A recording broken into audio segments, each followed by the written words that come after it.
What led to the emergence of the Cold War? Picture this. World War II has ended, and the world breathes a collective sigh of relief. But not for long. The United States and the Soviet Union, once comrades in arms against Nazi Germany, now find themselves in a standoff.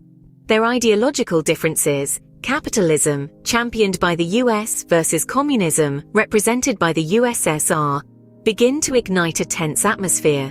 In the United States, there's a growing fear of communism spreading like wildfire.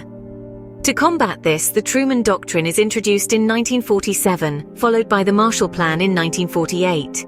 These initiatives aim to provide economic aid to war-torn Europe, bolstering these nations against the allure of communism. This is containment in action, the US's strategy to keep communism in check. Thus, the ideological rift between the US and the USSR, once allies, paved the way for the Cold War. This was a war of ideologies, a war of attrition, and a war that would shape the world for decades to come. How did the Cold War escalate into a global conflict? This question takes us to the heart of the post-war era.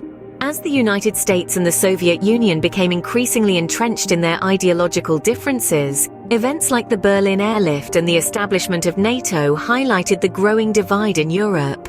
This was not just a battle of beliefs. It was a battle for control and influence. Meanwhile, across the globe, the Cuban Revolution and the Korean War further stoked the fires of this ideological conflict.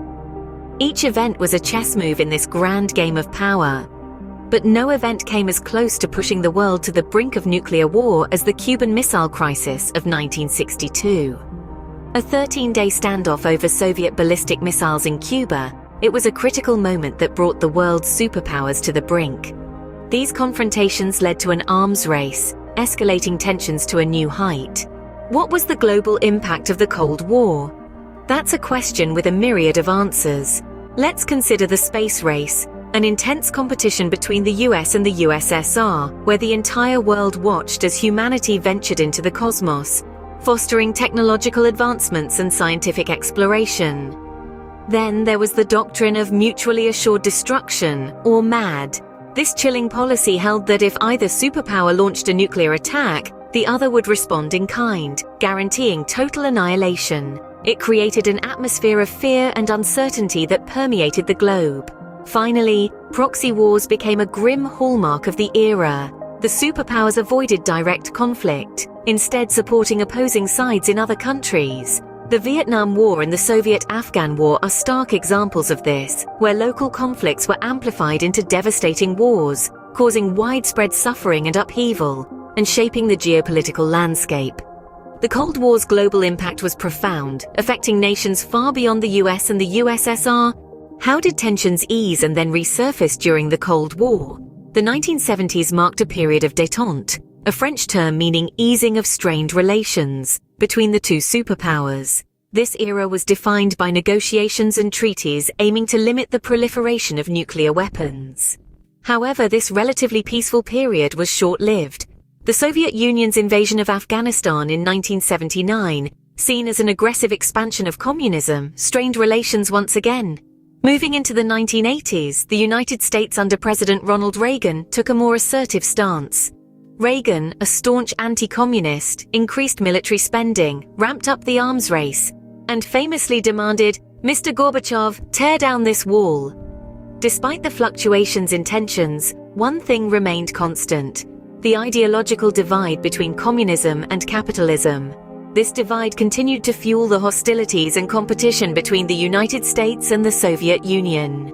Despite brief periods of relief, the Cold War saw many ups and downs. What led to the end of the Cold War? A question that takes us back to the 1980s, when the tides began to change. The man of the hour was Mikhail Gorbachev, the leader of the USSR, who introduced two significant reforms: Perestroika, an economic restructuring aimed at revitalizing the Soviet economy, and Glasnost, a policy of increased transparency and openness in government institutions. These policies were designed to address the deep-seated issues plaguing the Soviet Union, but they also inadvertently sparked a wave of change that rippled across the communist bloc.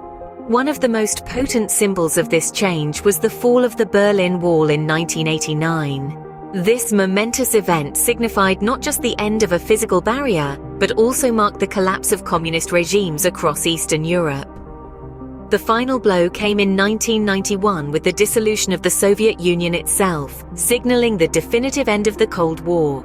This reshaped the global dynamics, leaving the US as the world's sole superpower. The fall of the Berlin Wall and the dissolution of the Soviet Union marked the definitive end of the Cold War, leaving the US as the world's sole superpower.